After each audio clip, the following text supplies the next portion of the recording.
Yo, chacun c'est le soir, on se retrouve aujourd'hui pour une nouvelle vidéo. Aujourd'hui, on va voir une théorie hyper intéressante avec Midas, les 7 contre Johnny. Bien sûr, on n'oublie pas de s'abonner en activant la cloche de notification, le petit pouce bleu, ça fait toujours plaisir. Et puis, bonne vidéo.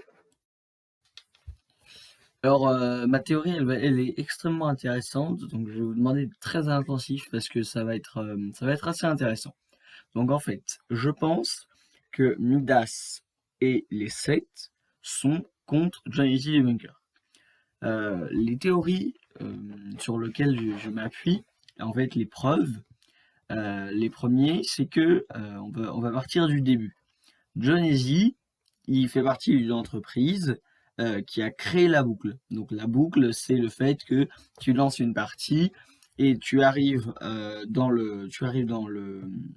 la game, tu spawns sur la carte avec le bus de combat, soit tu meurs, soit tu fais top 1, et ensuite tu reviens au lobby et tu relances une partie, etc.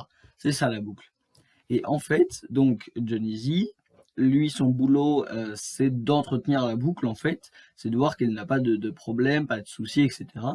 Et de base, il a créé la boucle.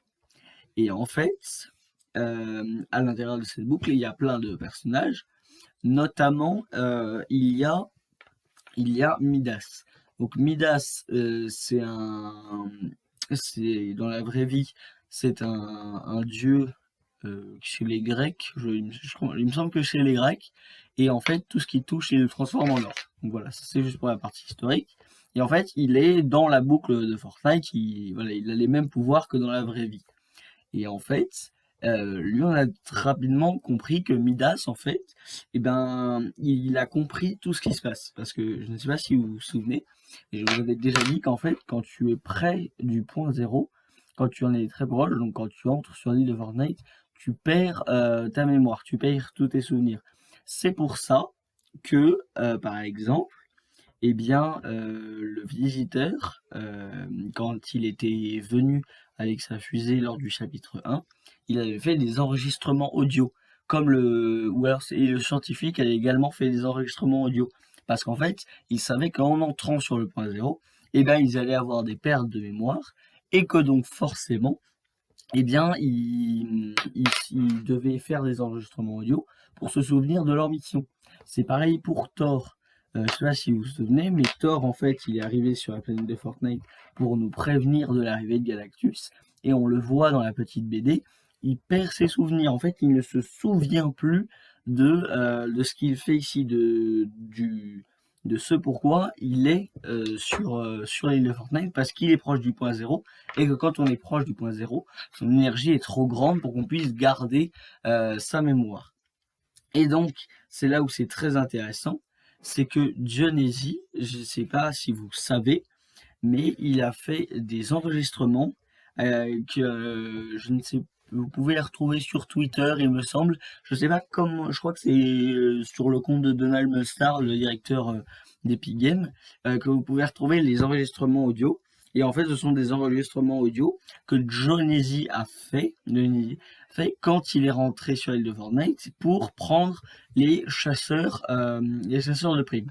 Pour ceux qui n'auraient pas très bien compris, le thème de cette saison, c'est que le point zéro est exposé après que Galactus, en fait, les sorties de l'intérieur de l'île de Fortnite, le point zéro est exposé.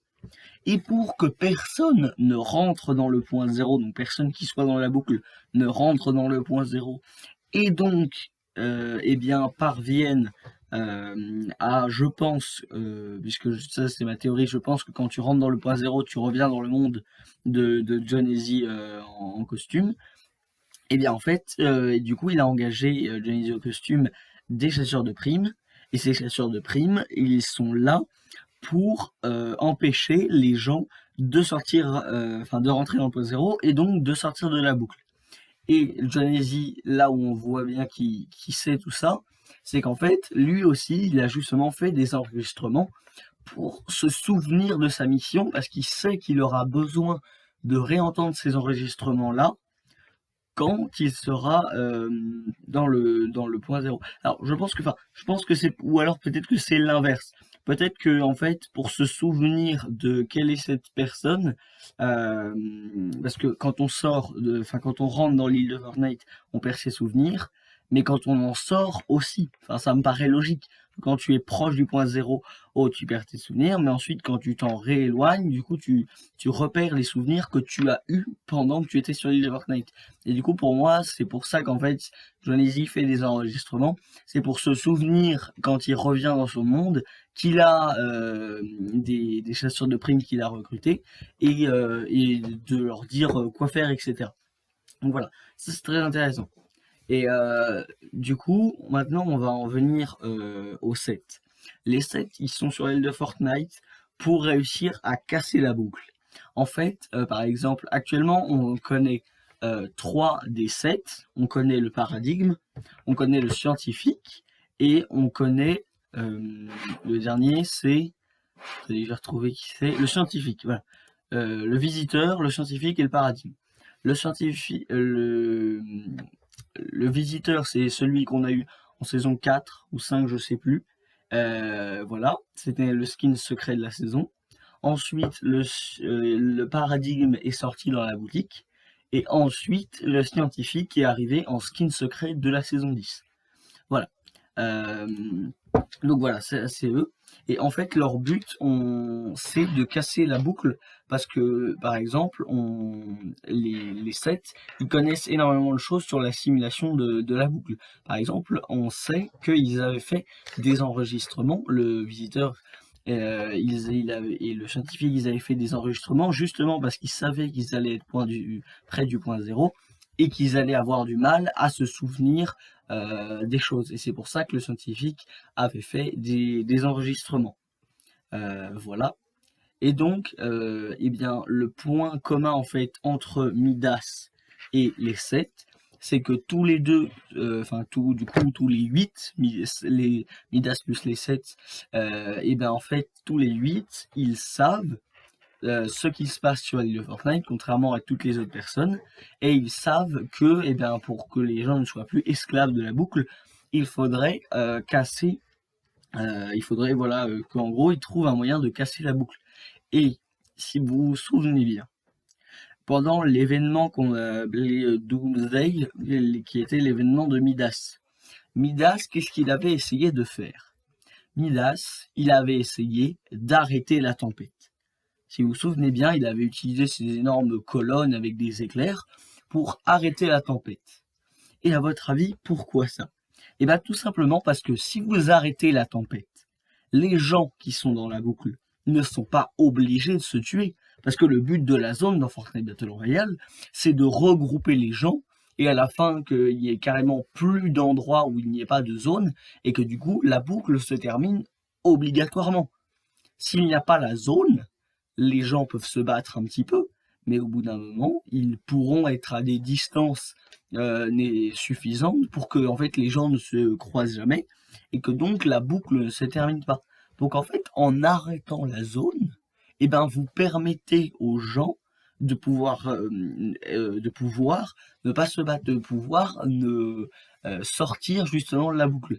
Donc c'est là en fait le plan de Midas qui malheureusement a échoué était extrêmement intelligent. C'est pour ça, en fait, qu'il a repoussé la zone.